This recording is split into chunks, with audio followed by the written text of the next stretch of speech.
many countries in the world can actually build submarines? Not as many as you might think. Anyone can build cars, but submarines are a completely different story. Only a handful of countries are capable of designing, building, and deploying large submarines weighing thousands of tons.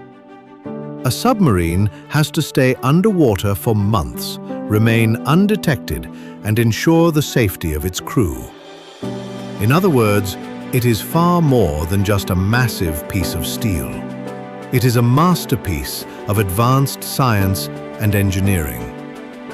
That is why countries such as the United States, the United Kingdom, France, Germany, Japan, and South Korea are considered submarine powers. And now, one enormous project has caught the attention of all these players. It is Canada's Canadian Patrol Submarine Project, or CPSP. Worth more than $39 billion, 12 submarines, decades of maintenance and support. But what makes it even more interesting is that the competition has essentially become a final showdown. Germany versus South Korea. Just two contenders remain. Germany? That makes perfect sense. It is one of the world's submarine powerhouses. But South Korea? Yes, South Korea. And representing the country is Hanwha Ocean.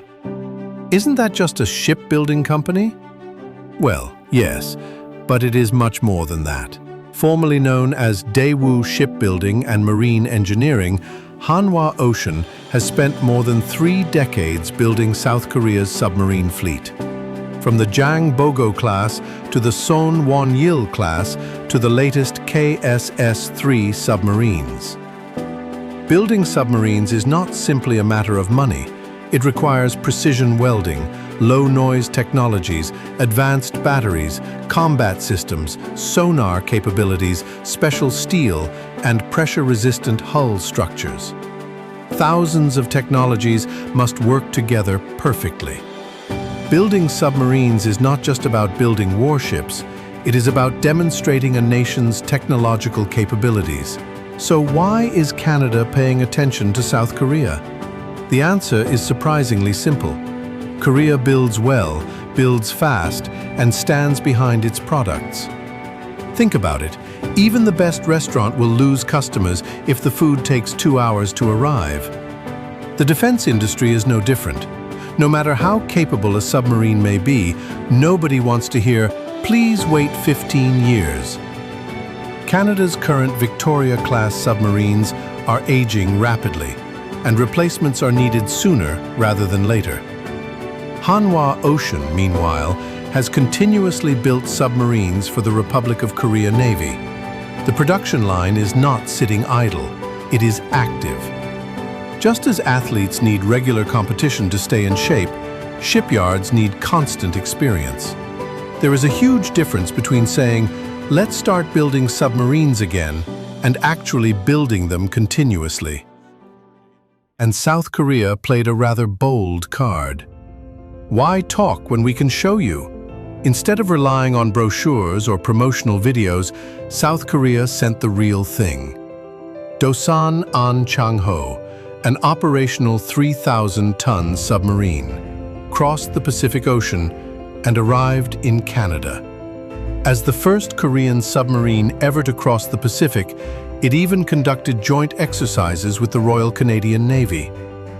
Canada, meanwhile, was not standing still. Earlier this year, Stephen Fuhr, Canada's Secretary of State for Defense Procurement, visited Hanwha Ocean's shipyard in Gyeoje. He toured the facilities, he boarded Jang Yong-sil, and he inspected the program firsthand. In a way, it was like a final interview before signing a contract. Is that all? Of course not. Hanwha Ocean recently partnered with Canada's Canada Clean Power and Climate Technologies to pursue LNG-related cooperation. Together with its affiliates, it has also begun working with Frontier Lithium, a Canadian lithium producer. In addition, Hanwha Ocean is pursuing industrial cooperation packages involving more than 100 Canadian companies and institutions. Shipbuilding, defense, automotive, energy, aerospace, advanced technologies, and the list keeps growing. It is also working with Alberta Province on natural gas, hydrogen, and ammonia infrastructure projects. At this point, this is no longer just a submarine proposal. It is closer to an economic development plan. Hanwha Ocean estimates these initiatives could create around 20,000 jobs and generate economic benefits worth approximately $94 billion. That is an extraordinary impact for a submarine project. Of course, the opponent is formidable. Germany's TKMS is like Real Madrid in the world of submarines. Everyone recognizes it as a powerhouse. Yet South Korea is now competing head-to-head with Germany in the final round. Just a few decades ago, South Korea was learning submarine technology from Germany. Today, it is challenging its former teacher on the world stage. It is almost like a student returning years later to face the master in a championship match. That is the story of South Korea's shipbuilding industry. Today, Germany and South Korea are engaged in a final battle, and at the center of it stands Hanwha Ocean. It is carrying not only submarines, but also the strength of South Korea's shipbuilding, batteries, energy, hydrogen, defense, and industrial capabilities across the Pacific. Submarines are designed to remain hidden beneath the sea. But South Korea's technological capabilities have grown too large to stay hidden any longer.